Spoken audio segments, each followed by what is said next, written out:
യേശയ്യ 64 അധ്യായം.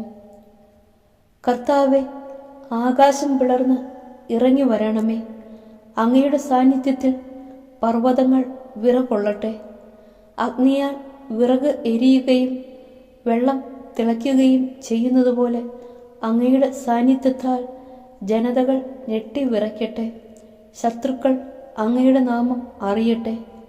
അവിടുന്ന് ഇറങ്ങി വന്ന് ഞങ്ങൾ വിചാരിക്കാത്ത ഭയാനക കാര്യങ്ങൾ ചെയ്തപ്പോൾ അവിടുത്തെ മുൻപിൽ പർവ്വതങ്ങൾ പ്രകമ്പനം കൊണ്ടു.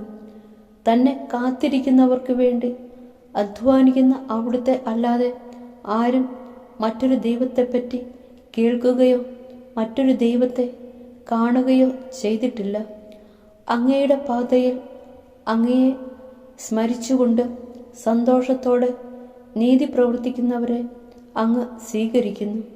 അങ്ങ് കോപിച്ചു, കാരണം ഞങ്ങൾ പാപം ചെയ്തു. വളരെ കാലം ഞങ്ങൾ തിന്മയിൽ വ്യാപരിച്ചു. ഞങ്ങൾക്ക് രക്ഷ കിട്ടുമോ? ഞങ്ങൾ അശുദ്ധനെപ്പോലെയും ഞങ്ങളുടെ സത്പ്രവൃത്തികൾ മലിന വസ്ത്രം പോലെയും ആണ്. ഇല പോലെ ഞങ്ങൾ കൊഴിയുന്നു. കാറ്റുന്ന പോലെ ഞങ്ങളുടെ അകൃത്യങ്ങൾ ഞങ്ങളെ പറിപ്പിച്ചു കളയുന്നു.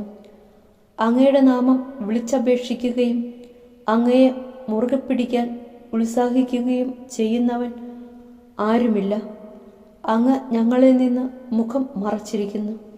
ഞങ്ങളുടെ അകൃത്യങ്ങളുടെ പിടിയിലേക്ക് അങ്ങ് ഞങ്ങളെ വിട്ടുകളഞ്ഞിരിക്കുന്നു.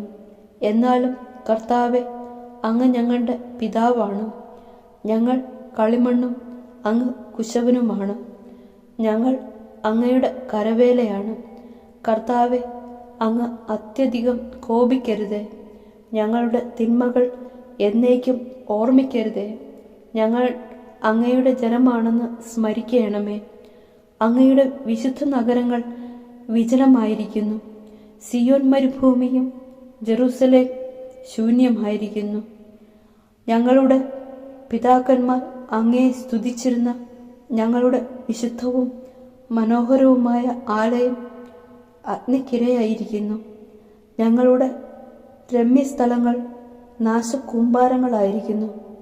കർത്താവെ, ഇവയെല്ലാം കണ്ടിട്ടും അങ്ങ് അടങ്ങിയിരിക്കുമോ?